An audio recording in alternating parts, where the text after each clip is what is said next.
everybody. Welcome to another episode of the College Football Tailgate. As always, it is me, XFL Jim, joined by the one, the only, the incomparable. It is Uncle Rico, a.k.a. Erik. What's up, dude? Ready to roll, dude. I got my East Dillon tee on, dude. Ready to talk some pigskin, dude.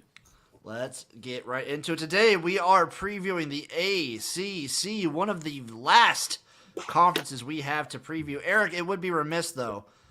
I believe since our recording last and to now, 2 new teams have entered the Big Ten. I mean, you got Oregon and Washington going.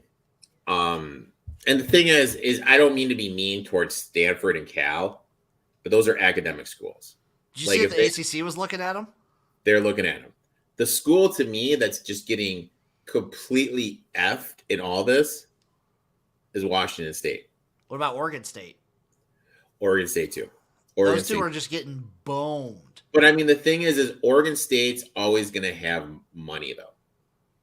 Yeah. They have more money than Washington State does. Washington State, because the Pac-12 is leaving, I heard they're going to be, like, barely breaking money now. And then they're doing all these reservations on these stadiums. It wouldn't surprise me if that football program's DOA. It definitely wouldn't surprise me at all. Because they spent a lot of money in, like, just kind of waiting on the fact that they would have conference money coming in consistently. And their coach, oh my God, their coach has been just on the battlefront about what is happening in some of the quotes. And I think I read they're going to actually sue the Pac-12. Well, they're going to, okay. Interesting battle. I don't know how that would work out for him. I do feel bad for him, though. It's going to be, man, it's hard not to look at this through a lens of I feel like this is worse for college football in some regards. So, okay, so here we go.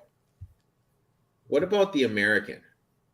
Could we see the American Conference making a play for Washington State and Oregon State? Not the Mountain West? I'm just... like, in your pegs of conferences, which one do you hold more? They're kind of like, especially now with the teams that left the American, I think they're pretty even. So, hypothetically, let's say you're the Washington State. Where would you go? Whichever conference has most money.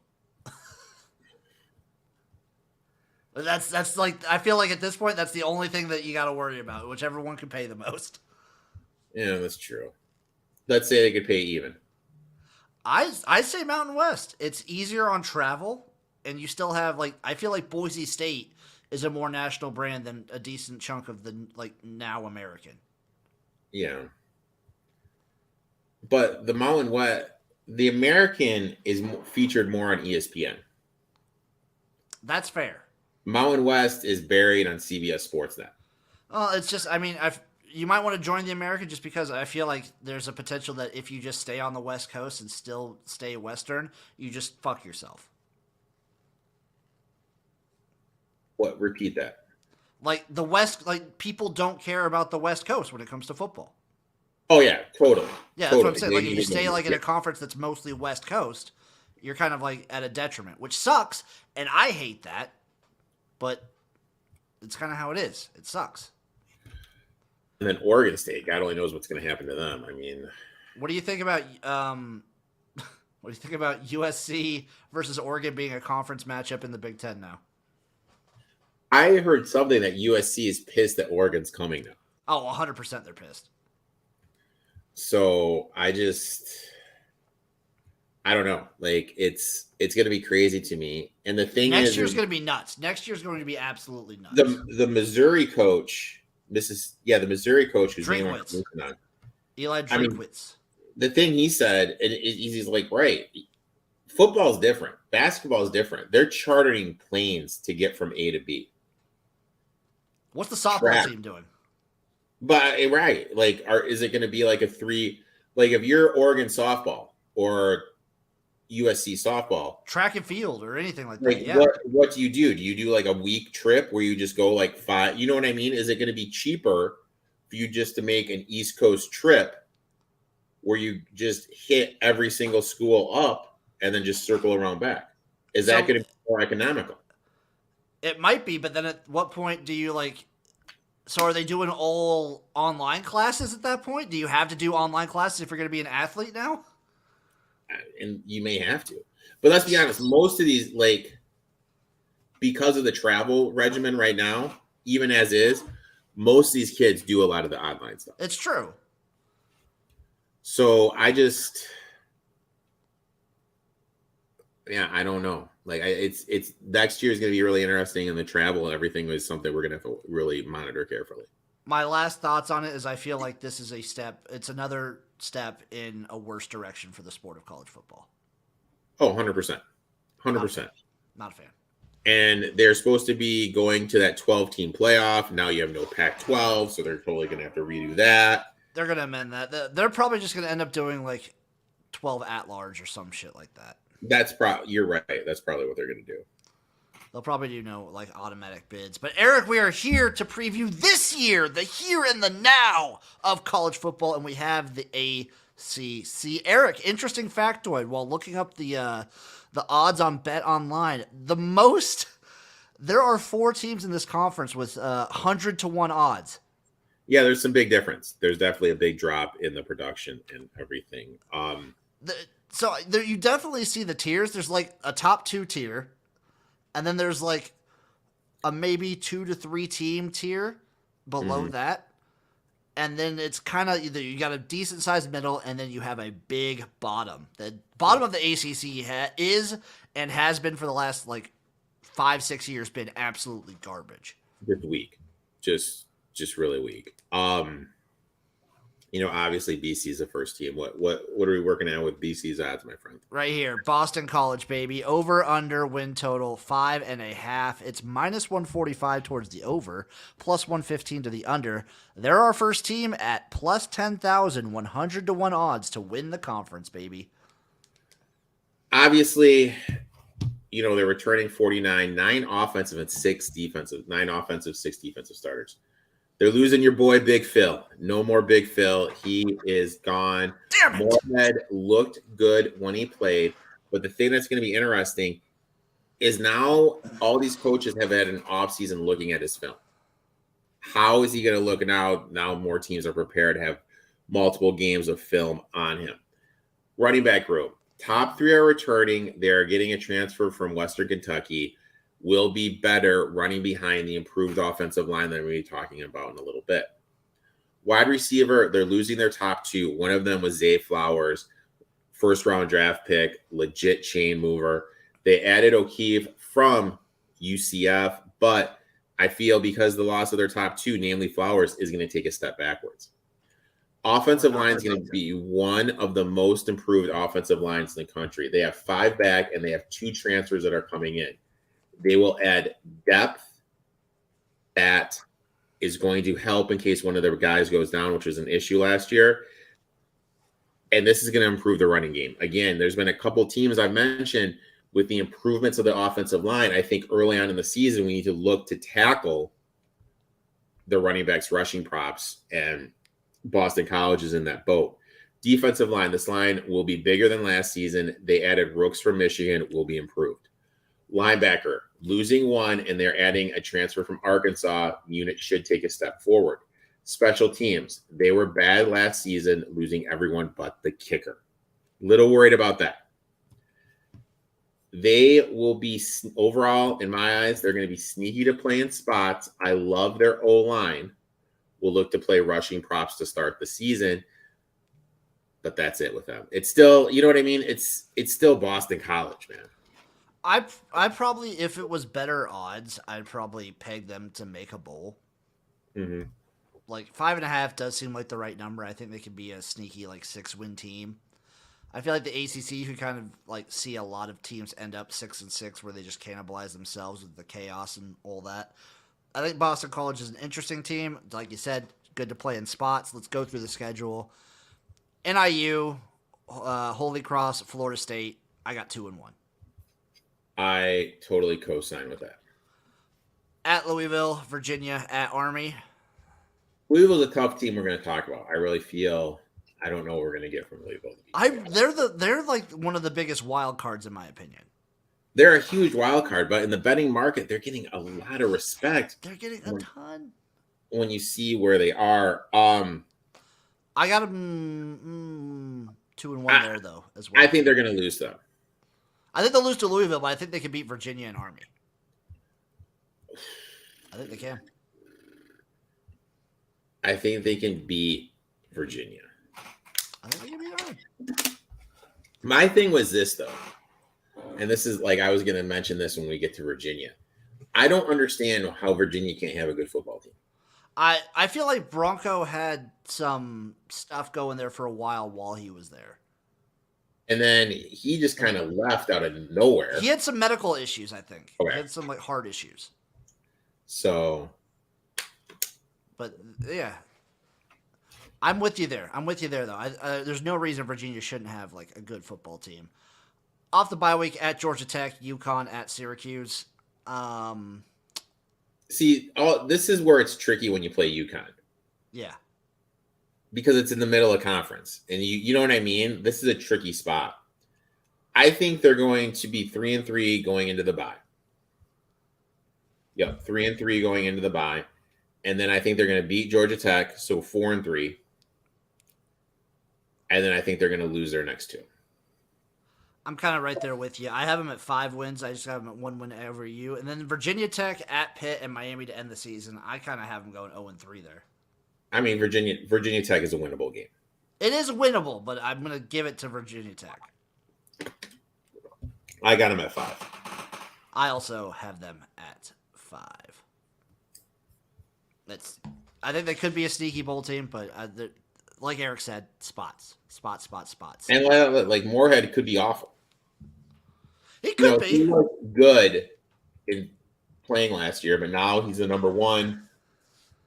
He could struggle. You know what, Erik? You actually made me make a bet now.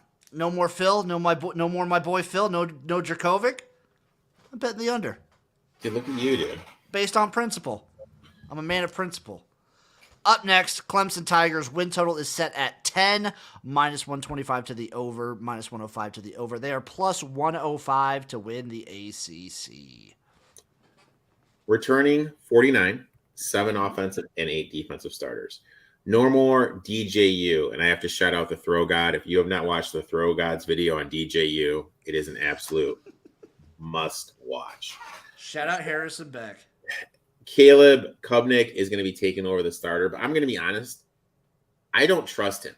They have Paul Tyson from Arizona State, a very highly touted freshman who's coming in. It wouldn't shock me if we actually see all 3 of them over the course of the season. Because I'm just not. Christ. This shit again at Clemson? I'm not a Kubnick guy. I'm not. I don't think he's that good. That's fair. Wide receiver Shipley is back. He'll be the main ball carrier. Dabo has been quite blatant. We want to get the ball in his hands. He's been very adamant about that. Now, looking at Clemson, the one thing that's kind of stood out to me that's been different is they really, where's the stud wide receiver? You think of all these great wide receivers that Clemson's had. When was their last good wide receiver? Did they have a guy 2 years ago? I mean, Hunter Renfrow? No. I thought they had a guy recently, 21 or something. I thought they had a stud. I thought they had a dude in 21, but I don't remember the name. Their last one they had was T. Higgins. Yeah.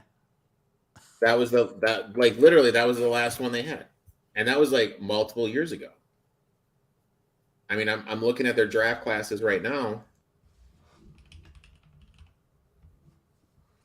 2023, no wide receivers draft. 2022, no wide receivers draft. 2021, Amari Rogers, Cornell Powell, nothing really there. I thought Amari was good in college. Nah, I was an Amari guy. 2020, nobody. I mean, literally 2019, Hunter Renfrow. Yeah, 2019 was Renfrow and Higgins, wasn't it? Oh, 2020 was Higgins. So Higgins was like the last dude in my eyes. Yeah. So, I mean, I really think that's something that, and this isn't different. They really don't have a stud wide receiver. They have no playmakers. Offensive line, this unit is a beast. They have 4 starters back. Depth at every position, could be one of the better ones in the ACC.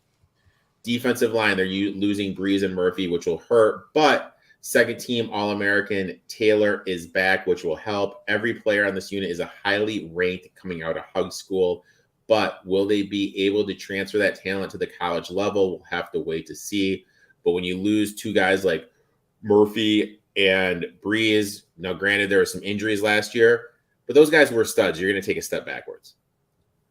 Linebackers, this unit is talented, deep, and could make it the argument that the Tigers have the best 2 linebackers in the conference. This unit is going to lead the defense.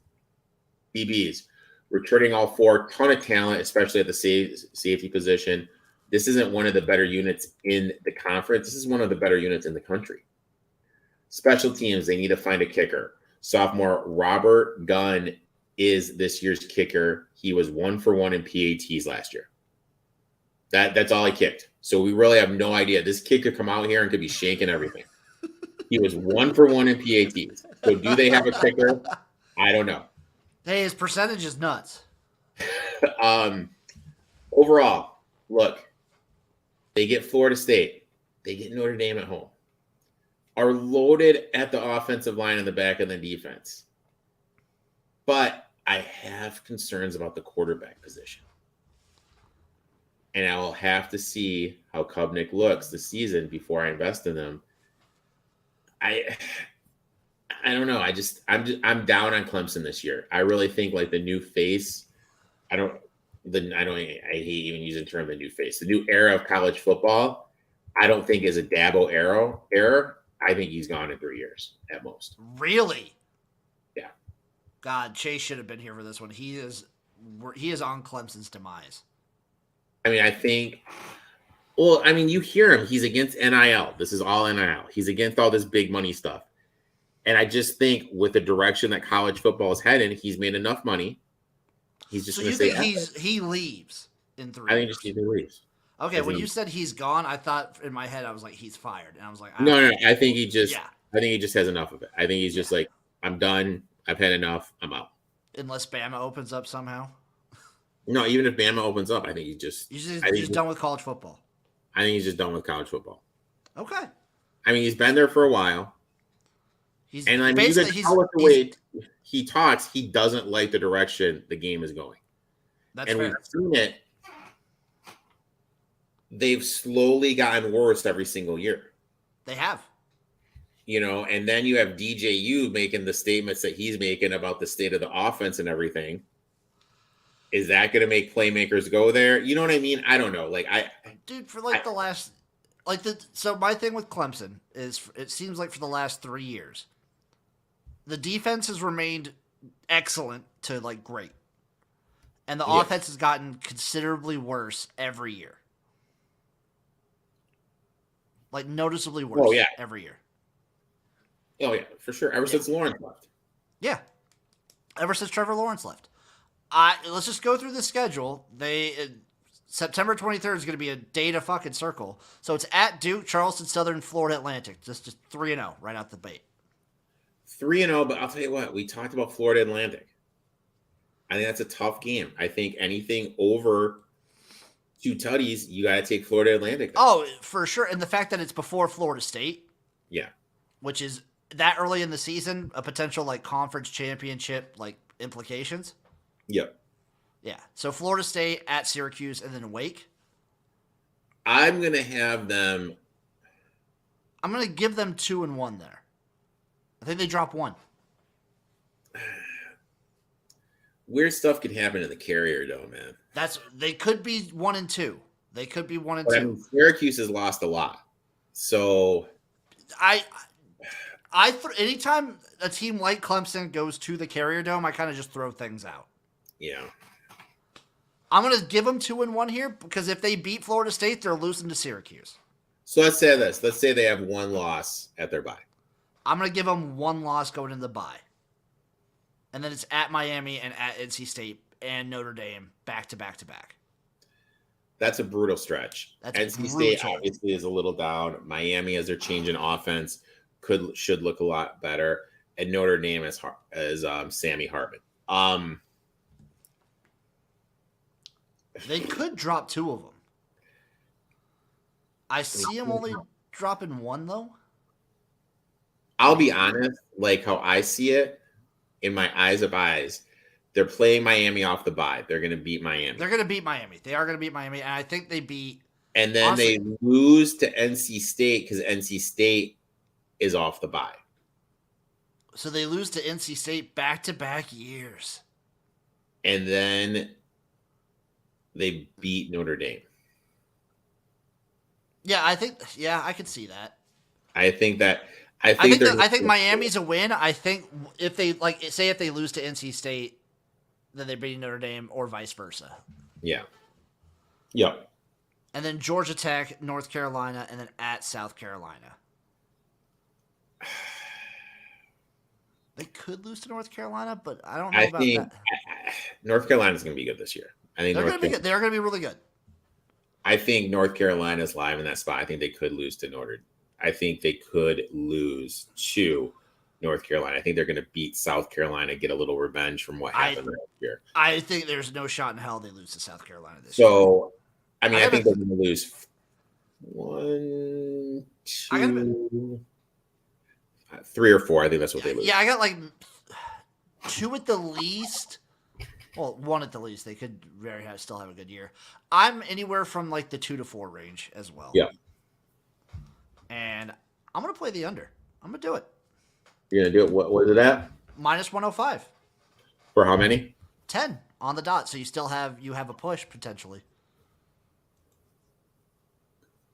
I like that. I like that one a lot. I'll play it. Up next, Duke, the Blue Devils, baby. Win total set at 6.5, plus 125 on the over, minus 155 on the under. They are plus 4,000, 40-1 to win the ACC. Returning 37, 10, and 8.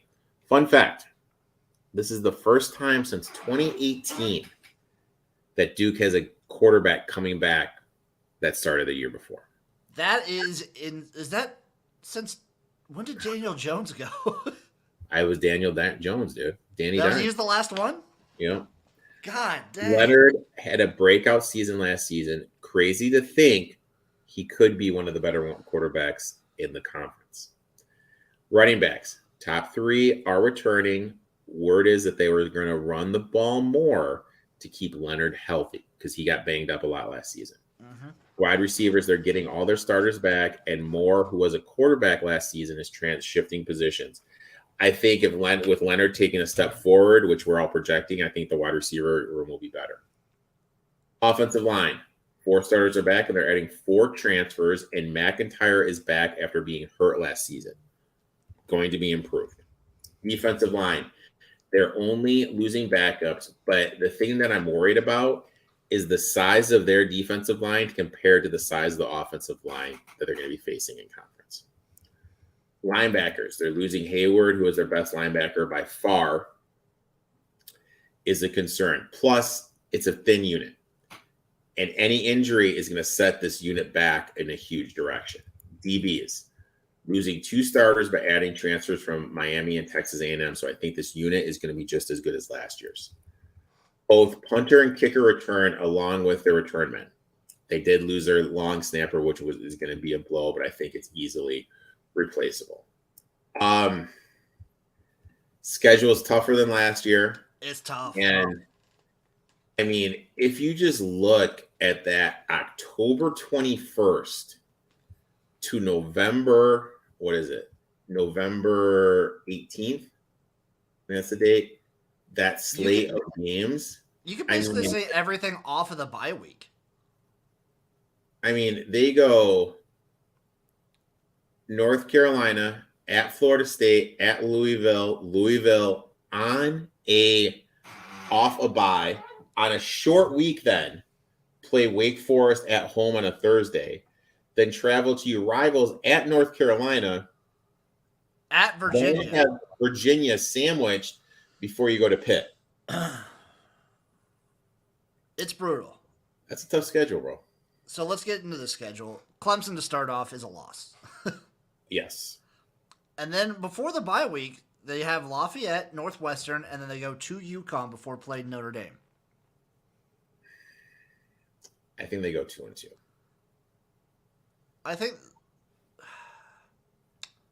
they can beat UConn. It's going to be tough. On the road. It's tough. I'm going to be generous and give them 3 wins before the bye because, Erik, Okay. spoiler alert, I don't have them winning a single game after the bye week. Yeah, I could easily see that. Easily see that. The schedule is brutal. NC State, at Florida State, at Louisville, back-to-back. Wake Forest at home, and then at UNC, at Virginia, back-to-back before Pitt. Brutal. I mean, they have 4 out of 5 on the road with the one home game being on a short rest hosting West Virginia. And all of their schedule, it's both sets of away games are back-to-back. Yeah. And it's so brutal. You have to play Clemson, North Carolina, Florida State, Louisville, Notre Dame. Some of these schools got breaks with who they're missing. This team isn't one of them. I mean, I would lean to the under if I had to bet it. Yeah, if it wasn't minus 155, I'd bet the under. I agree with that. Florida State up next on the chopping block. Win total is set at 9.5, minus 140 on the over, plus 110 on the under. They are your second favorite to win the conference at plus 175, Erik. Returning 48, 8 and 9, 8 starters defense, 8 starters offense, 9 starters defense. Travis has gotten better every year, so it's realistic he's going to take another step forward this season. I think if you think Florida State's going to have a good year, the bet you need to make is for Travis to be a finalist to make it to New York. Because if Florida State's good and they're running for the ACC, he's going to be invited to New York probably. So that would be something. Make the playoff bet too. Running back, they're losing third-team All-American Ward, but Benson will be taking over. They have Penn State transfer Holmes to add a nice 1-2 punch. Wide receivers, they are returning 3 of their top 6. They're adding a boatload of talent, namely my boy Coleman from Michigan State. This is going to be one of the better units. And, dude, the Florida State coach, old Mikey boy, he did my boys dirty. You know what he did to get Coleman? He goes, look, dude, you have Jalen Reed, who's one of the better wide receivers. If Michigan State had a better quarterback, he would have been going top. He would have been in the first round pick. You come here, we got Travis. He's going to be slinging you the rock, man. You're going to be the number 1. And Coleman was like, yeah, you're right, dude. Thorne's bad. So then he transfers, and then Thorne transfers immediately after because Coleman can't transfer, which is, I think, Thorne thoughts, but whatever. Offensive line, one of the most experienced offensive line in the country, they're losing 2, but adding 3 high-level transfers and getting a player back from injury. Great unit.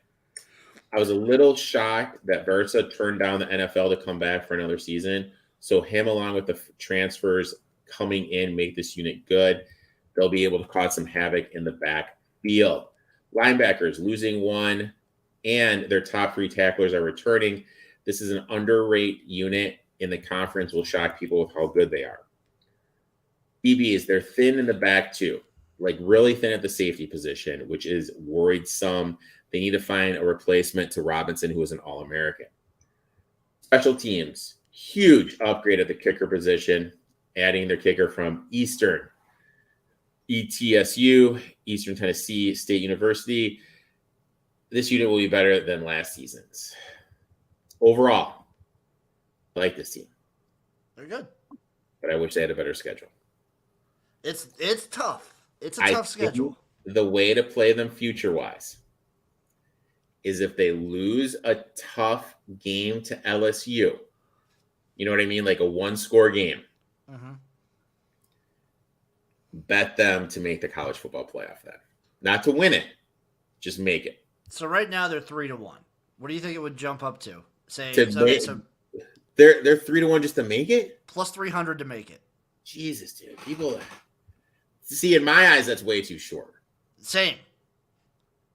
So, I mean, right there, those odds tell you there must be some big boy money on Florida State. I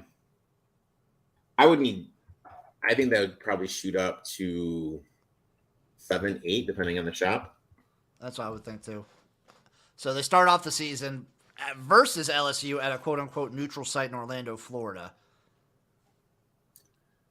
LSU's good, man. LSU's real good. LSU's real good. I think that's a loss, dude. I'm going to go with you, too. I think that's a loss. But then it's Southern Miss at Boston College and then at Clemson. So we gave Clemson the win. We did. So we're going to say 2-2. We're going to say 2-2 before the bye. Going into the bye. Off the bye week, though, it's Virginia Tech, Syracuse, Duke, all at home, at Wake, at Pitt, and then it's Miami, Northern Alabama, and at Florida to end the season. I mean, they could run the table. They very easily could run the table. I think they do. I just don't like how their two hardest games are so early in the season in September. It's basically like, so I guess it's always caveat dependent on how things shake up. Even if they lose a close one to LSU, but like that Clemson game is basically for the conference championship game. Yeah, because whoever loses that is shit out of water. Yeah. Yeah. Again, Florida State was one of those teams that got lucky. They don't play UNC. They don't play they get their schedule's great. They don't play those teams that we were talking about before. Exactly. Watch out for that at Pitt late in the season.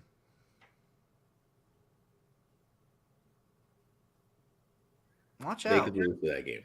Pitt's Pitt.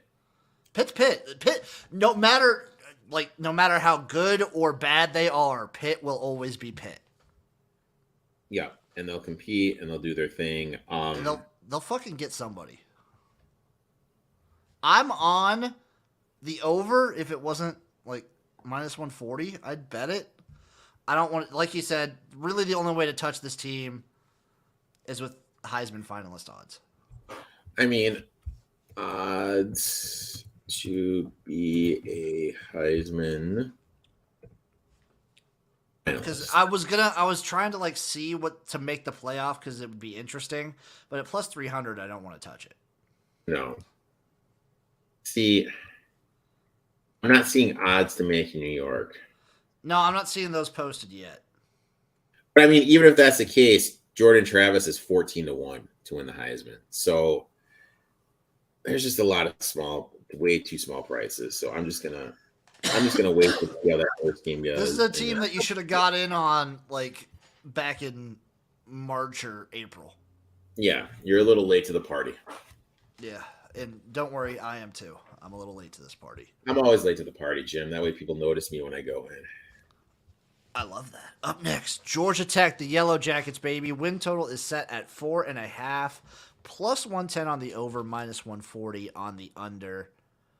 They are your next team up with plus 10,000, 100-1 odds to win at the ACC.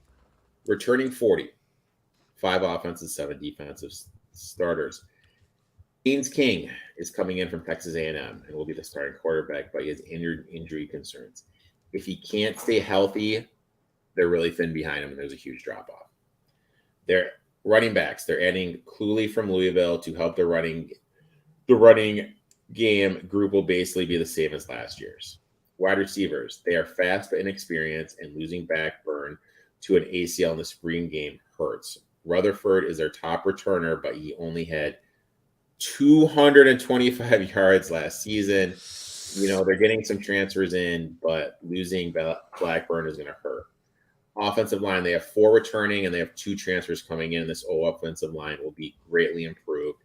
Hopefully this helps to keep King healthy. Defensive line, they don't have any returning starters coming back. They're adding transfers from Clemson and University of South Florida, which will help. But look, they're losing a ton. Linebackers, they're losing 2 all-conference players, which hurt.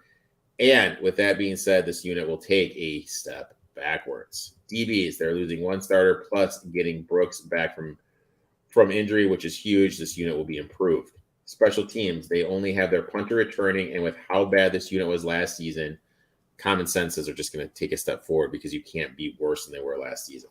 Overall, tough schedule. But I think this team will improve as the season goes on. If Haynes can stay healthy, man, I think toward the last 4 games of the season, I think this could be a team we could look to bet. Because I think it's going to take a while to get there. Yeah, so their number might be inflated as well. Every year I say it when I'm talking about Georgia Tech win totals. This team is just, they always get fucked because Clemson is their rival, their quote unquote like ACC selected rival, basically, and has been. And they got to play Georgia every year. Yeah.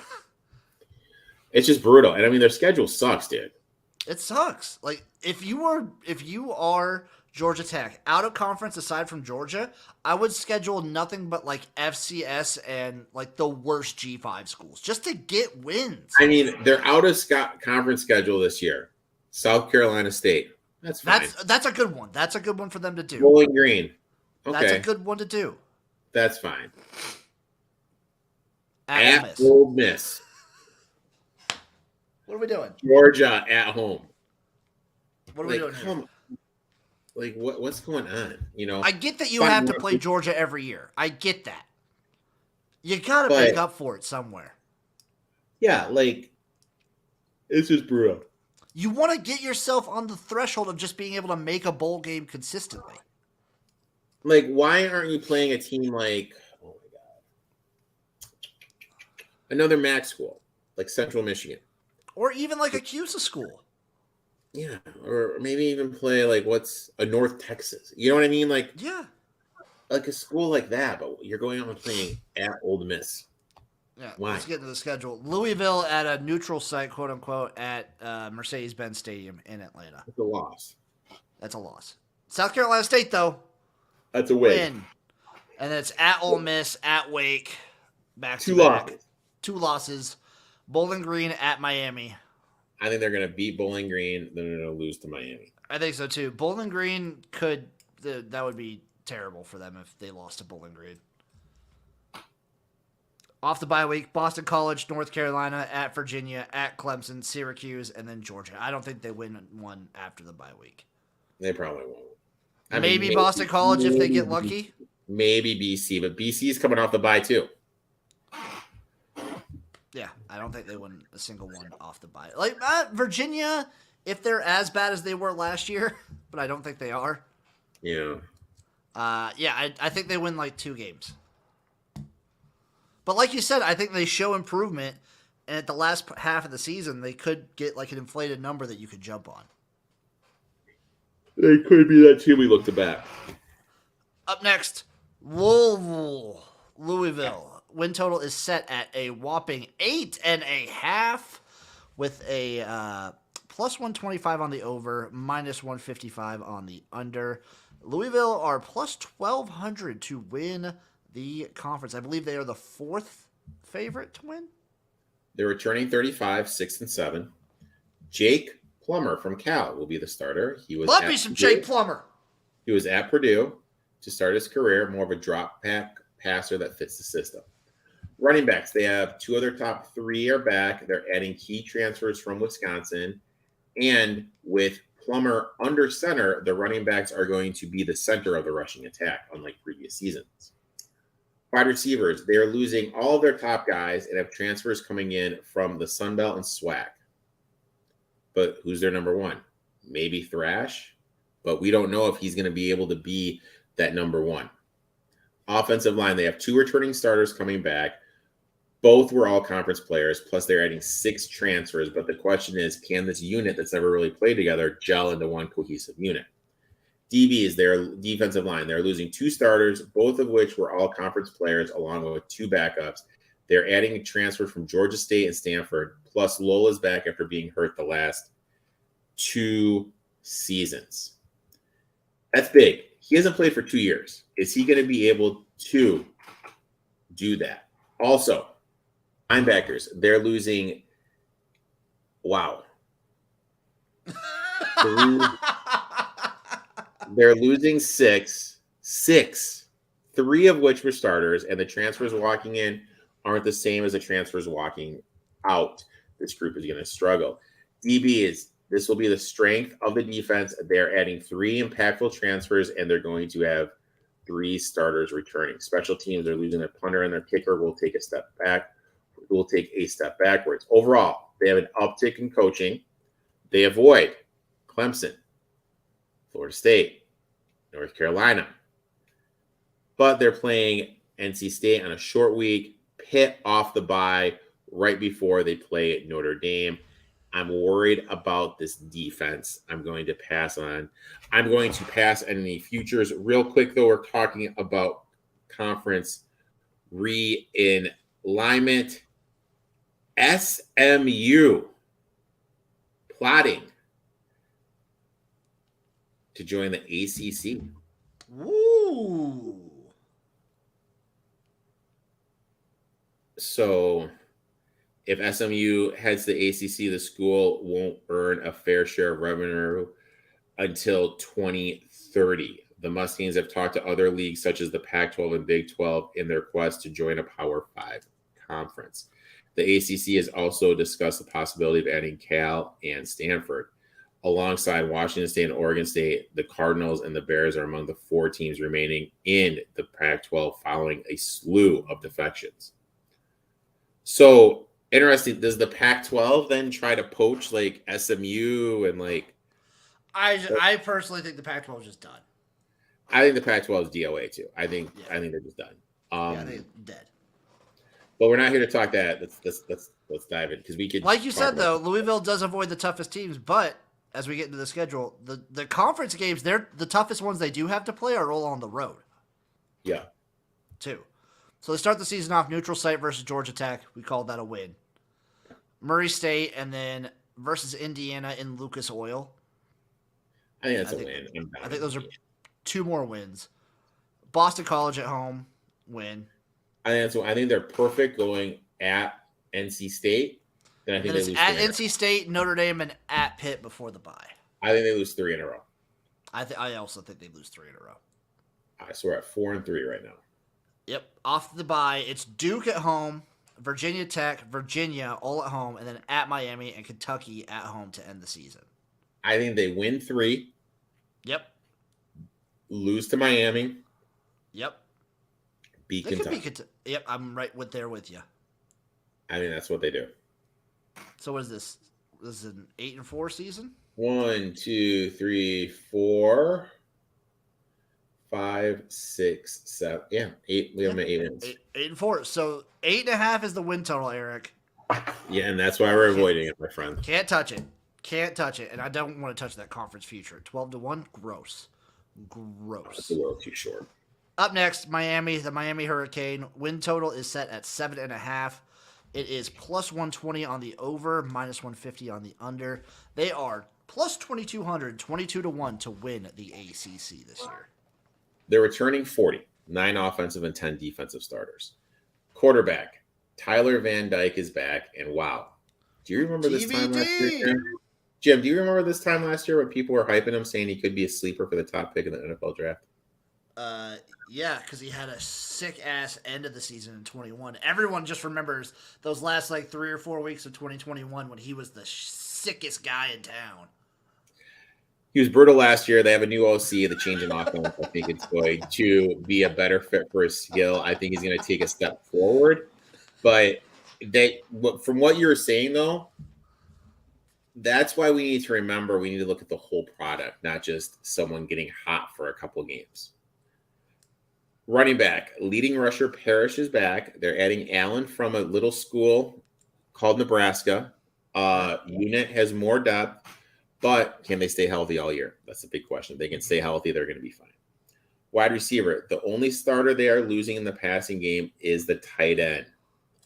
But he was first team all conference, so it's kind of a big blow. 5 of their top wide receivers are back. Will be a good group if Van Dyke can take that step forward. It's all on his shoulders, in my opinion. Oh, yeah, 100%. Offensive line, they're losing 4, but They're getting Cone from Bama, Lee from UCF, and Nelson is back after missing a year due to injury. I think this unit is going to be better, even though they're losing 4. And also, we need to remember their coach, Super Mario, is a phenomenal offensive line coach, and he's going to have this group ready. Oh, yeah. Defensive line, losing 5, but all their top guys are returning, and they're adding some key transfers. I think this unit's going to be good. Linebackers, they're losing 2, but Flagg is back. They got a huge transfer from Washington State coming in. I think this unit's going to be really good. DBs, they're losing 5. They're adding 3 impactful transfers, and Williams is back. I think this unit's going to be good. Special teams, this is going to be one of the better units in the country. This was one of the better units in the country last season, but they're losing their punter, who is insane because his ability to flip the field. I think that they're going to take a step backwards because they're going to lose the punter.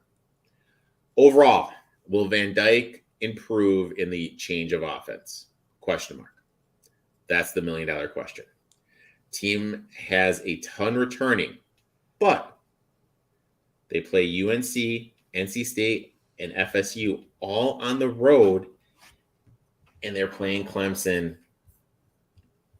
when Clemson's coming off the bye. Little bit of a toughie. Little toughie.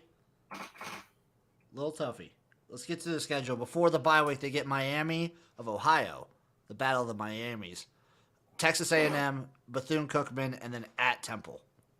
Oh yeah, I'm saying it right now. They're losing to Temple. I like Temple a lot. I think they lose to Texas A&M. I am a 2-2 going into the bye.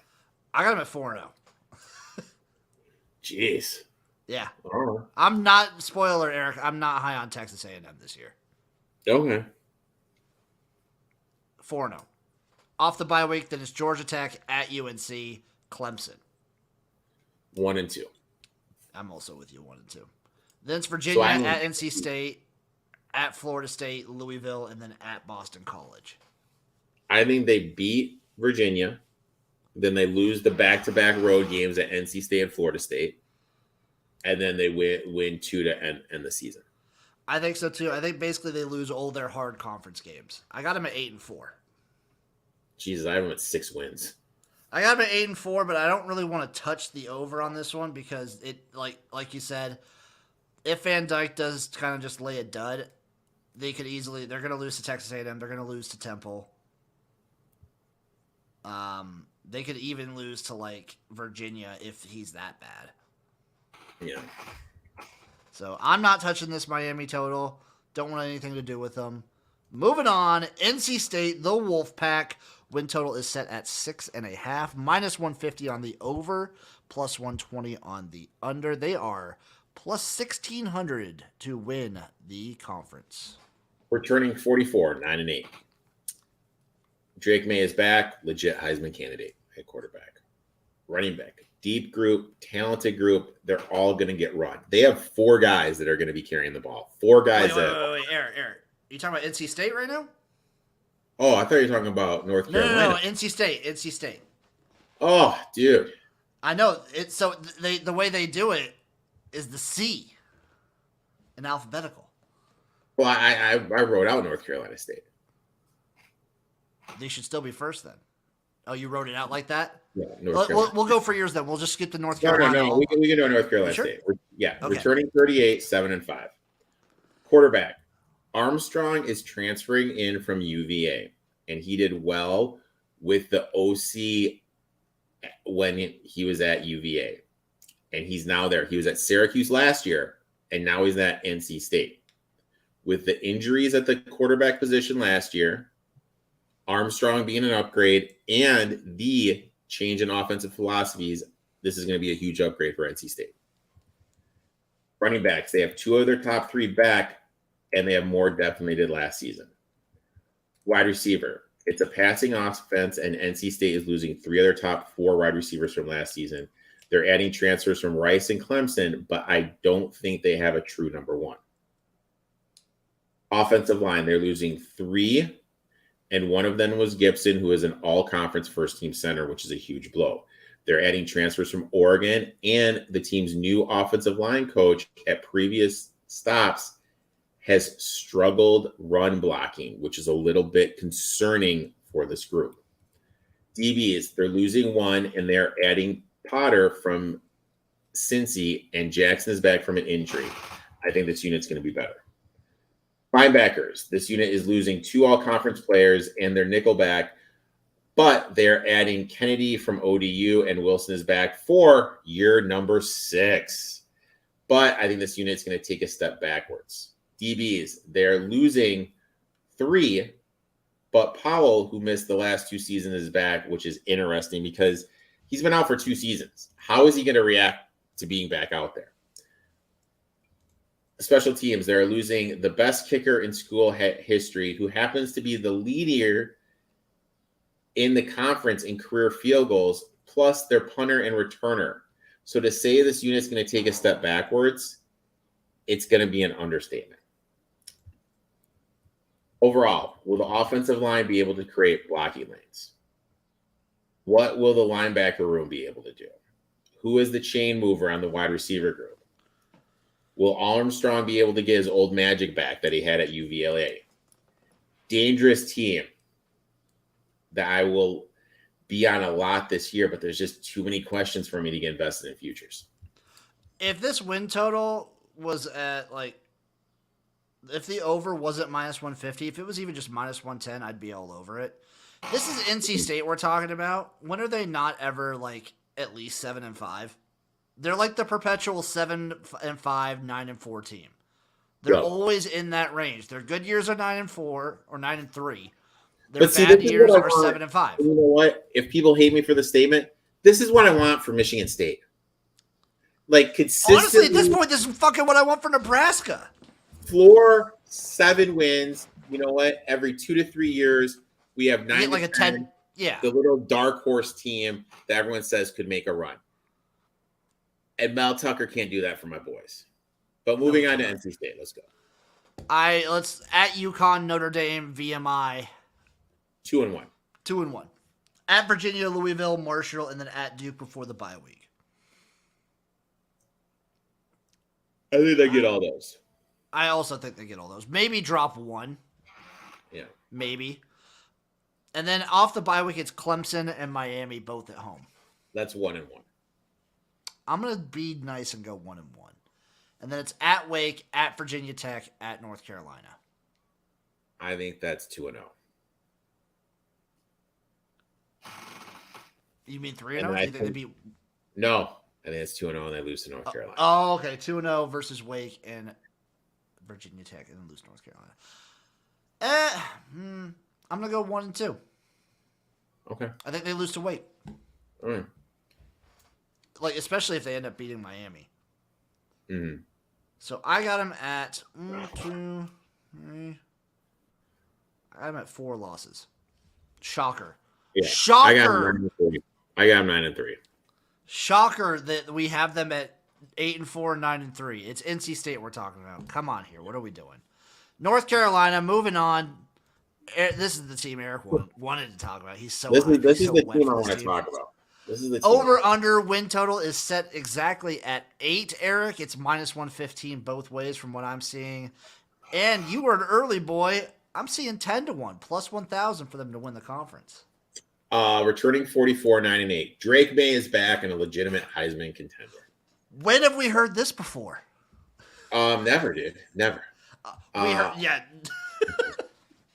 Running back room, deep, talented. They have 4 guys that could start any other team in the conference. So it's really hard to predict who's going to be that dog. But they have 4 guys that are legit studs that are all going to get run. Wide receivers, they're losing their top 2. One of them is Josh Downs, and that's hard to replace.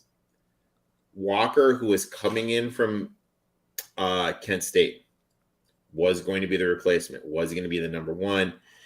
And the NCAA currently just ruled him ineligible. North Carolina is fighting that. I think he is going to eventually get on the field, and that's going to help.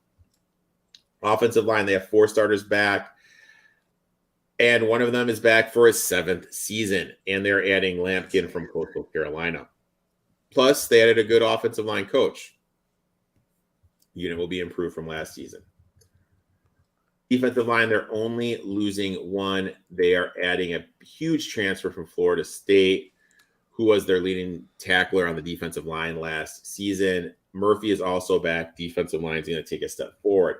Linebacker room is solid as 3 other top 4 returned. They did lose Hamrick for the season in the spring game, which is a big deal. DBs, they have 1 starter returning, but are adding some key playmakers in the portal. Will be better talent walking in than walking out the door. Will take a step forward. They're adding transfers in the kicking game that's going to make the kicking game more reliable. Overall, they have one of the better quarterbacks in the nation. Good O-line. I think the transfers coming in on defense are going to make the defense take a step forward. I think the transfers coming in are so good, it's going to make the rubbish of the defense that we saw last year when they played App State and gave up 1 million points. We're going to forget about that. And you made the statement about the Florida State game deciding who's going to go to the NC, to the ACC championship. I think the game September 23rd, North Carolina and Pitt. I think of North Carolina. I think whoever wins that game is going to be in the ACC championship. You think it's going to be between Pitt and North Carolina? I think that's going to be one of the teams that's going to have to face either Clemson or Florida State. I can see that. I'm not saying, you know what I mean? Don't get it twisted. I don't think. No. You know what I mean? But I think that is what's going to happen. I am a little worried about their back end of their schedule just because the Clemson NC State back-to-back is really tough. So my big worry, you put it to bed a little bit, is I feel like we were typing up South Carolina this time, this exact same way in 2021. Mm-hmm. And they went 6-7. Yeah. They were coming off all the hype in the world. The quarterback was like a Heisman finalist to favorite. And then they just laid an egg. Yep. I'm worried they could do that again. Nothing in my mind is telling me that they will or that they should, but it is still a worry. I think the difference between that team. I think this team has a lot stronger pieces around it. Oh, 100%. Like, it's 100%. Not just the quarterback. No, I think they can lean on the running game a little bit more. I think a lot of it will come down to the defense. It better be improved. Starting off versus South Carolina. Let's say that's a win. I'm going to say it's a win, but this will be a very telling game. I think it'll show us a lot. App State at home, Minnesota at home, and then at Pitt.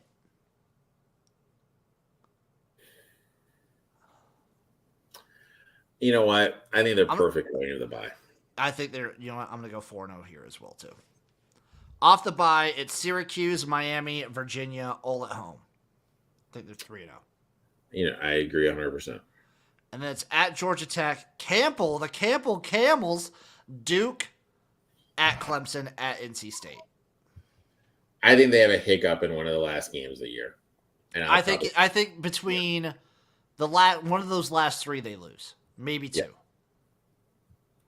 Like, I could very easily see like them getting Duke or Clemson or NC State and getting a loss there. Mm-hmm. At this point, my head says like 10-2, 11-1. My heart says like 7-5. Because I just like I don't trust. I don't know. This team has let me down once, and just like, let me down once, shame on you. Let me down twice. And you don't want to do it again, and I get it. But I mean, I think that the one thing that we need to remember is that year you were talking about, they didn't have Javonte Williams. They didn't have Michael Carter. They couldn't lean on the run game. Yeah, no, that's true. And this year they have 4 dudes that are legit that they can lean on the run game more, and their offensive line is better. I mean, obviously there's the concern the transfers don't mix well. There's, you know what I mean? There's the concern that, like, hypothetically, my only real concern is that the defense lose to South Carolina, then they lose to Pitt, and then they have you know what I mean? Then they have a hiccup at Miami. I could see the wheels would fall off because I don't think this team is.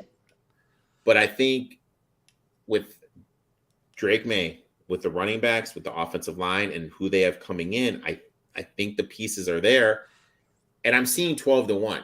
I'm seeing 12-1 on the best quarterback. Would you take it at 10-1? I would still take it at 10-1. And I took the over 8.5 at plus money. Yeah. So I'm going to be taking the over on the win total because I do think they could be a 9-win team. The only worry for me on this North Carolina team is if the defense doesn't improve to the level you're like speculating, they could lose more than just those like 2 or 3 games. Yeah. Which I feel like South Carolina is going to be a very good barometer because South Carolina is I think an all right team. Like they're fine. Mm-hmm. It'll be a good barometer of where this team is at just to start the season. Yeah. Up next. And I think with last year, how they went to App State and them should have losing the game, I think they're going to be up for the App State game. I think they will not overlook App State. I think I think they'll be fine for that. I think a lot, like you said, September 23rd will be a very important game. Speaking of which, Eric, our next team is the Pitt Panthers. Win total is set at 6.5, minus 200 on the over, plus 160 on the under. They are 25-1 to win the ACC, plus 2,500. Pitt, the Fighting I can't remember saying his name. The Fighting Nard Dogs. Returning 43-7-5. Your boy, Big Phil. Whoa. Transferring in from BC. He had his best part of his college career when the current OC at Pitt was at BC. Is he going to be able to bounce back to that current form? If he is, that's going to be huge. Running back, they're losing their starting running back from last season who was drafted by the Jets. However, freshman Hammond looked good when he got on the field, will lessen the blow. But when you lose a second-team all-conference player and you're replacing him with an inexperienced guy that has a lot of hype, it's a blow to the defense. It's a blow to the running back room. Wide receivers, 3 other top 4 are back. With Wayne leaving for the NFL, the pressure is on either Means or Mumpfield to be that number 1. Offensive line returning 3, but 2 of them were all conference players. If this group can stay healthy, they will be good. And with all the injuries they had last season, I think they're due for some positive injury regression. Defensive line. It feels weird saying this, but there's some serious questions surrounding Pitt's defensive line. They're losing 4. They only have 1 starter returning with little depth. A little bit of an area of concern. Linebackers, losing Dennis, who is their leading tackler and was an all-conference player, is going to hurt.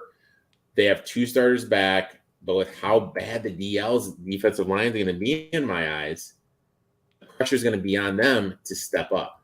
DBs, they're going to have to replace both safeties, but every cornerback is back. Special teams, they're losing their returner, but everyone else is back. Overall, schedule is doable. Quarterback play will be better, but they're losing their top running back and wide receiver, plus have some serious questions in the front 7. But if the defense figures it out, I think they could, keyword dude, could make a run to the championship game. I think that game, North Carolina on the 23rd, is huge. And then that stretch from the 21st all the way to May 4th, I think November 4th, that 3-game stretch is going to be really big too. We're sitting right now plus 900 to make the ACC championship game. That's not bad. Did I tell you North Carolina was sitting at plus 400 to make the championship. Oof. Let's get into the schedule for Pitt, and I'll tell you why I love this team so much. I'll just tell you right off the bat, it's Phil Dracovic. I fucking love this guy. I don't know. I can't quit America. I just can't. I can't. Walford, Cincinnati. What? Well, that movie is I wish I knew how to quit you. I wish I knew how to quit you. I have them. I'll put them at going. I'll have them at one loss before the bye. Yeah, I'll have them at one loss before the bye too. So Wofford, Cincinnati, at West Virginia, North Carolina, and then at Virginia Tech. I would only have them losing to North Carolina. Correct. I agree 100%. But it's very much that is a winnable game. Off the bye week, it is Louisville, at Wake, at Notre Dame. Oh yeah, so here I think they beat Louisville coming off of the bye. I think so too. And then I think they lose 3 in a row. So at Wake, at Notre Dame, and then Florida State. You got them losing all 3. Yeah. I'm gonna give them one win in that stretch. Okay. Whether it's at Wake, at Notre Dame, or at Florida State, I can't tell you which one. It's Pitt, but this is gut. This is heart and gut. You listen to then Little it's Syracuse. Jim. Then it's Syracuse in Yankee Stadium. It's not in the Carrier Dome, so I don't think there's any of that Syracuse magic. There's no magic. That's a win. And then it's Boston College at Duke. I got them going 3-0 after that stretch. Yeah. Yep. So I got them at 3 losses on the season. I have them at 4. So you have them at 8-4. I got them at 9-3. If the over wasn't minus 200, I'd take it. That's where I'm sitting. Yeah. Up next, the Syracuse Orange win total is set at 6 on the dot. Minus 105 on the over, minus 125 on the under. They are plus 6,600 to win the ACC this year. Returning 56, 7 on both sides of the ball. Schrader is back, but they lost their OC, who went to NC State, as we talked about before, which I think will hurt his production. Plus, stat of the day, 4-20. That's what Dino is when he plays a backup quarterback at Syracuse, excuse me. So not great. Not great. Needs to stay healthy. Running backs, they're losing the 3rd leading rusher in school history. With that being said, I think the running game is going to take a step backwards. Yeah. Wide receivers, 4. Their top 4 are back, but changing OC, man.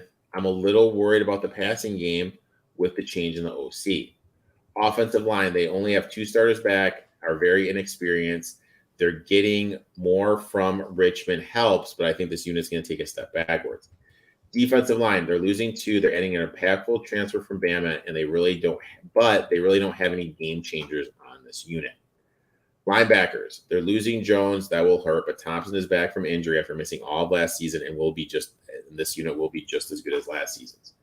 DBs, they have 2 starters back, adding transfers, and they don't have nearly as much talent and are very inexperienced unit. I think they're going to take a step backwards. They're adding Stonehouse, which will help the punting game, but I think the special teams units kind of probably be about the same. Overall, Clemson, North Carolina, FSU, 3 weeks in a row, with 2 of them being on the road is tough. They'll be battling for a bowl game. Could be an interesting game at Purdue. Auto fade if the quarterback goes down. Yeah, if that quarterback goes down, they're just done for the season. What do we think about Dino's tenure at Syracuse?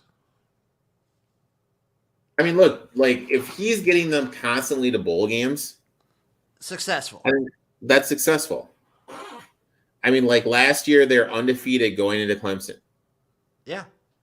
And their running back was getting talks about being a dark horse for the freaking hype. You don't need to tell me on the Syracuse hype, Eric. I was fully embathed in that. But I'm just saying,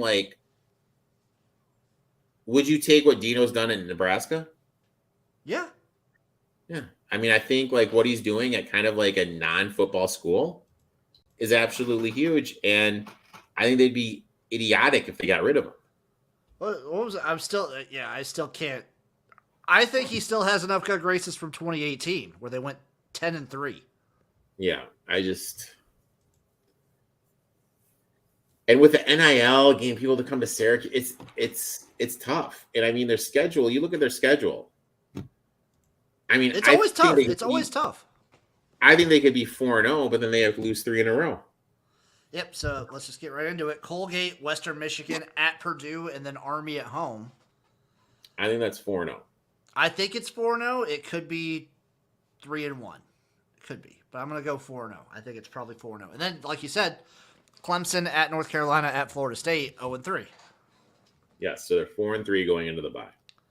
And then it's bye week time at Virginia Tech, Boston College, and then versus Pitt in Yankee Stadium. I think that's 2-1. I'm also going to say 2-1. And then it's at Georgia Tech and then Wake Forest at home. I think they beat Georgia Tech then lose to Wake. I agree with you 1,000%. So and right there, that's 6. They're fighting. They're in a bowl. I think they make a bowl, but the number is 6 on the dot. Yeah, so not touching it. That's a pass.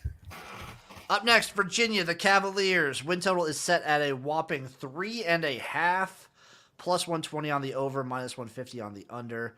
Erik, they are one of your teams that is 101, plus 10,000 to win the conference. We're returning 42, 5-8. Losing Armstrong hurts the quarterback room. They have a transfer coming in who is all Big South taking over. But look, you're losing the best quarterback probably in the history of the school. Huge step backwards. Running backs are adding Pace from Clemson, which will help greatly. And he will be the clear-cut number 1. Plus, Hollins is back, which is a great story going back from that injury. Wide receivers, they're losing 4 of the top 6 and are counting on Northwestern transfer Washington. They need a number 1 to emerge. Receiver transfer that you just mentioned? Yeah, that's going to be great. Yeah. Offensive line. This could be the worst offensive line in the conference. They're really inexperienced in their transfers. None of the transfers coming in have started a game. Defensive line. They're returning everyone, and believe it or not, it could be one of the better D lines in the conference. Linebackers. They're losing Jackson, who was our top tackler last season.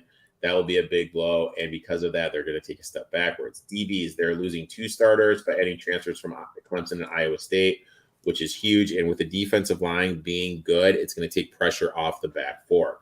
Special teams, they're losing their kicker and returner, but with how bad they were last season, can only go up. They have an easy conference schedule compared to the others in the league. But with their non-conference schedule, I don't see how they can get to 4 wins. I was going to say, what is this non-con for Virginia? You're kind of like trying to rebuild and figure out what you are. And let's just get into it. Tennessee, JMU at Maryland. Best case scenario, 1 and 2. I think they're 0-3. Realistically, they're 0-3. Because I'm actually, spoiler, I'm going to be kind of high on Maryland this year. And it's before November, so. And also, September, Maryland, it's even more dangerous. NC State at Boston College, and then William and Mary. I think they beat William and Mary. I think they also beat William and Mary. We got them at 1 win before the bye. Yeah. Like, optimistically, 2. Yeah. And that's at North Carolina, at Miami, Georgia Tech, at Louisville, Duke, Virginia Tech. I think they beat Georgia Tech and Vatech to end this to after the bye. I have them at 3 wins. I have them at 3. The best they can hope for is 4. Yeah.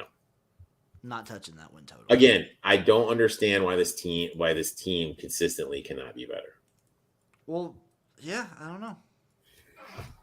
I really don't. Up next, Virginia Tech, the Hokies. Win total is set at 5.5, Erik. They are plus 115 on the over, minus 145 on the under. They are your last team that is 100-1, plus 10,000 to win the conference. They're returning 41, 7-7. Baylor transfer Jones is coming in, will be the starter. Big upgrade. Running back, Thomas is back and will be a starter, but the bigger issue has always been if he can stay healthy. They did add a transfer from NC, who is going to help immensely. Wide receivers, 4 of their top 5 are returning, and they're adding 2 transfers. This unit will be improved. Offensive line, they have 3 stars returning, and the other 2 spots will be manned by a transfer and a redshirt freshman. I think this unit will be better than last season. Defensive line, Payne is back after missing most of last season to an injury. They are experienced and should be better. Linebacker, Tinsdale is back for year 6. Oh my God. They're losing their best linebacker from last season, but they did add Snyder, who is an FCS All-American. But will he be able to produce at this level? DBs, they're losing 4, but Stroman and Strong are back, which is huge. Plus, they have impactful transfers transferring in. Special teams, everyone but the long snapper is back, and Holloway is awesome in the return game, will be improved. Overall, this will be an improved team. Schedule, they're missing Clemson, Miami, and UNC, but finishing with 3 out of 4 on the road is tough. Will be a team I take bet on certain weeks. I like how you said they'll be improved. That doesn't necessarily mean good. Yeah, but they will be improved. I also I looking over the schedules. I like how Purdue is like going against the Virginias. Just a trip to Virginia for like 2 weeks. Yeah, because they play them they play them back. Did they play them? No. They played. Virginia played Syracuse. That's what it was. Yeah. I got them mixed up. But they could just stay in the East. Who cares? Let's get to this schedule. ODU, Purdue, and at Rutgers. I think that it's 2-1. No, 2-1. Yeah. I think it's 2-1. I'm going to be real low on Purdue this year. Yeah, me too. And then after the Rutgers, it's at Marshall, Pitt, at Florida State. Marshall's going to be tough to play. Marshall's going to be up for that game. Marshall's in Marshall too. I think they lose to Marshall, and I'm sorry. I think they lose to Pitt after that, and they lose to Florida State. Basically, so then it's Wake after Florida State. I got them. I think they beat Wake. I think they beat Wake. I think they lose 3 in a row, then they beat Wake. I don't. Okay, so I will say between Marshall, Pitt, Florida State, and Wake, they get 1 win. You know what? In that, I can agree with you. Right. So we both have them at 3 going into the bye. Yep, we got them at 3 wins going into the bye, and then it's Syracuse, at Louisville, at Boston College. We'll say 2 wins. Well, no, we'll say 1 win. I'm going to say 1, yeah. And that's NC State and at Virginia. I think they beat Virginia. I got them at 5. Yeah, I have them like sitting at like 5 in the 5 to 6 range. Again, 5.5, not touching it. Last team, Eric. We've made it. Wake Forest, the Demon Deacons, my favorite team of the ACC. They have been one of the most entertaining teams, in my opinion, to watch over the last 4 to 5 years. They are sitting at a win total of 6.5, plus 115 on the over, minus 145 on the under. They are plus 5,050 to 1 to win the ACC. Returning 49, 5 and 6 defensive starters. Sammy Boy is gone to Notre Dame. Griffiths will be the starter. Obviously, a huge step backwards. Ellis, who is their top rusher, is back. But behind him, they are very thin. If he goes down, rushing game's doomed. Wide receiver, they're losing their top guy, but have 5 of their top 6 back. They're adding Merrill from Tennessee. Clausen is very high in this group. But with the downgrade at the quarterback position, I think this group takes a step backwards. I don't see who the number 1 wide receiver is. Offensive line, they're losing 3, but the 2 returning were all conference players. Pressure will be on for the other players stepping into starting roles to protect because they have an unproven quarterback and a thin running back room. Defensive line, they're losing 5 of their top 6, and the team was good against the run last season. I think this year, because of the talent leaving, you're going to be able to run on them, which is a worry point. Linebackers, 2 starters are back, and they added a ton in the portal. Will be able to produce, but the people coming in from the portal are jumping up a level, which I'm always a little worried about. DBs, 3 starters back, are deep and talented, the strength of the defense. Special teams, everyone returns, and with how bad they were last season, it's going to be easy for them to take a step forward this season. Overall, good coach. A lot of questions, though. With Clemson, Duke on a short week, and Notre Dame all on the road. And they finished with 3 out of their last 4 on the road. This is a tough schedule for your boys. It really is. I mean, I get why he left. I wish Hartman would have stayed. Oh, yeah, for sure. I get why he left, though. I understand. I think Dave Clawson is one of my favorite coaches in college football. He's a beast. I fucking love Dave Clawson so much. What he has done at a school like Wake Forest is crazy to me. Yeah. It is absurd. You know, he's made him relevant. He has absolutely made him relevant. The school, yeah, god dang it. Let's get to the schedule. Elon, Vanderbilt at ODU. I think I think they're perfect going into the bye. Yeah, and then Georgia Tech after that. I also think they're 4-0 going into the bye. But then I think they lose to Clemson. At Clemson, at Virginia Tech, and then Pitt at home. And then they have Florida State right after that. I mean, Yeah, I think between Clemson, Pitt, and Florida State, I think they're going to lose 2 of those. I agree with you there. I think they get one of those teams. And then I think they beat Virginia Tech too. So we're at 6-2 going into Duke. I think they do kind of short week, sandwich between Florida State and NC State. I'm going to call that a loss, man. I'm going to call that a loss as well. And then the last 3, it's NC State, at Notre Dame, at Syracuse. It wouldn't surprise me if they go 1-2, man. It also wouldn't surprise me if they go 1-2 there. I got them at 7. This is betting with my heart, Eric. I'm going to bet the over. No, Jimbo, don't do that. I'm doing this one time. I understand. I'm not betting the future, but I'm betting with my heart. I'm betting over 6.5 for Wake. Jimbo. Eric, I have 3 questions for you. I know that really the only team that you have anything on is North Carolina, correct? Correct. Okay. So first question, what do you have on North Carolina? 12-1 to win the ACC, over 8.5 at plus 122. Love it. If you had to pick one other team that's sort of a long shot, who would you go for? Pitt. Love it. If you had to pick a team that's really, really down there. So my next question was in relation to that specific. If you had to pick one of the teams, one of the 4 teams that is 100-1 that would surprise people and make a run between Boston College, Georgia Tech, Virginia, and Virginia Tech, what's the team you're riding on? Vatech, 100%. I agree. Yeah. Who's going to be your other long shot? Your super long shot that you were going to just. Vatech was going to be the guy. Like if you wanted to really punt for one. 101. 101's insane. To make the championship, they are 66-1. Jesus. Yeah. But I mean, of math, so I just think that Pitt game against North Carolina is really going to determine a lot of things in this game. I think it will too.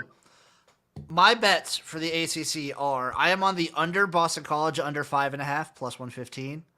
Mm-hmm. I'm on Clemson under 10 at minus 105. Okay. I'm on the North Carolina over. I just took over 8 at minus 115. A little safer for me, but less money, obviously. And then I got him at 10-1. I'm also on that. I am on Pitt. Not anything in the win total, but I'm on Pitt at 25-1 to win the conference.